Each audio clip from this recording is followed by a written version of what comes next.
Hello, ബ്രേക്ക്ഫാസ്റ്റിന് എന്തെങ്കിലും easy ആയിട്ട് ഉണ്ടാക്കണമെന്ന് കരുതി കേട്ടോ അടുക്കളയിലേക്ക് കയറുന്നത്. അപ്പോൾ ഉമ്മച്ചി എപ്പോഴും ഒരു അപ്പം ഉണ്ടാക്കും, മൈദാപ്പം. എല്ലാവർക്കും അറിയുന്ന കാര്യം കേട്ടോ. പക്ഷേ ഇതിനകത്തേക്ക് ഞാൻ അഡീഷണൽ ആയിട്ട് കുറച്ച് സാധനം കൂടെ ചേർത്ത് ഒന്ന് റിച്ച് ആക്കിയത്. അപ്പോൾ ഒരു കപ്പ് മൈദയിലേക്ക് ഒരു 1/4 സ്പൂൺ ഉപ്പ്, 2 സ്പൂൺ പഞ്ചസാര, 1 സ്പൂൺ നമ്മുടെ ഓയിൽ ഉണ്ടല്ലോ അത്, പിന്നെ ഒരു നുള്ളു മഞ്ഞൾപ്പൊടി, പിന്നെ 1 കപ്പ് വെള്ളം, അത്രയും കൂടി ഇട്ട് ഒന്ന് ബ്ലെൻഡ് ചെയ്തിട്ട് അതിനകത്തേക്ക് അഡീഷണൽ ആയിട്ട് 2 മുട്ടയും കൂടെ ചേർത്തു. മുട്ട ചേർത്താൽ നല്ല സോഫ്റ്റ് ആയിട്ടുള്ള അപ്പം കിട്ടും.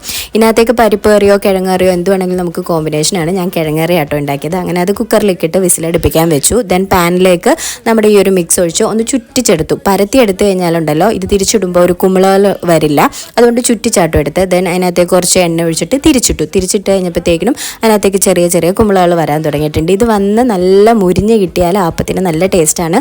കറിയുടെ കൂടെ കഴിക്കണമെന്നില്ല, അല്ലാതെ കഴിക്കാനും നല്ല ടേസ്റ്റാണ്, മധുരമൊക്കെ ഉള്ള കാരണം.